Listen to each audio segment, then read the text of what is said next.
बंद हो पारे भारत पाकिस्तान एशिया कप मुकाबला। नमस्कार दर्शक बंधु, आसंता सेप्टेम्बर 9 तारिख ठार आरंभ होगा जाउछि एशिया कप 2025, जो भारत एवं पाकिस्तान निज निजर 15 जणिया दल घोषणा कर सारी।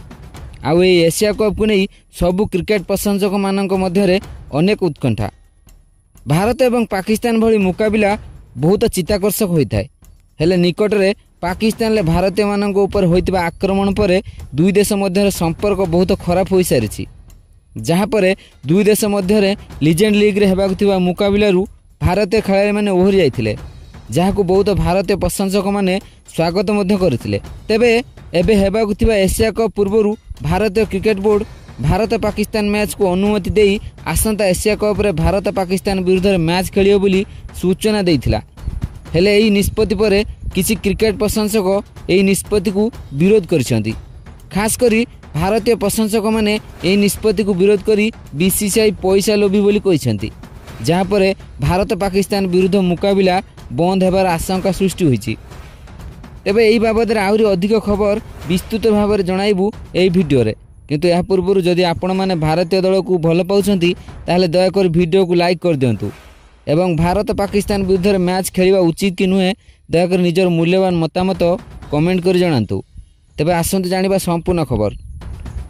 दर्शक बंधु, पाकिस्तान ले भारतीय मानक आक्रमण पर भारत पाकिस्तान मध्य संपर्क अत्यंत खराब होइछि, जहाँ पर लीजेंड लीग रे भारतीय सीनियर खेलाड़ी माने पाकिस्तान विरुद्ध मैच रु ओहरी जाइथिले।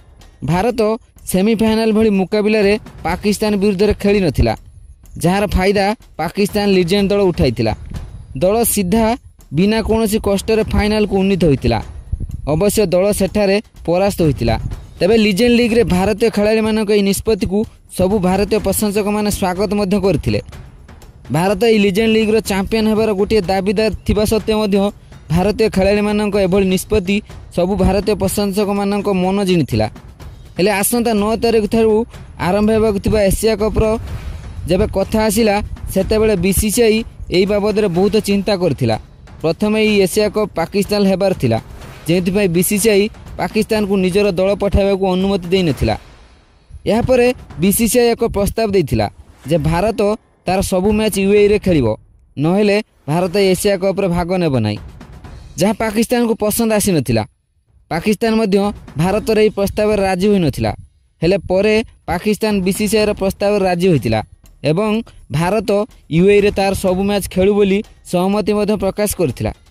यार गोटे बड़ कारण हेउची जदि भारत पाकिस्तान मध्य मुकाबला हुए तेबे दुई देश को बहुत बड़ क्षति सहिबा को पड़ी थांता।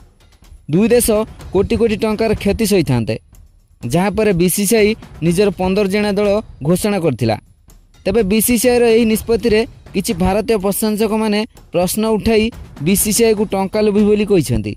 सेमानक कथा हेउची जदि लीजेंड लीग रे पाकिस्तान विरुद्ध मैच रे भारतीय सीनियर खेलाड़ी माने अंशग्रहण कले नहीं, तेबे काहेकि एशिया कप रे बीसीसीआई निजर पाकिस्तान विरुद्ध मुकाबला ओहरिबो नाही।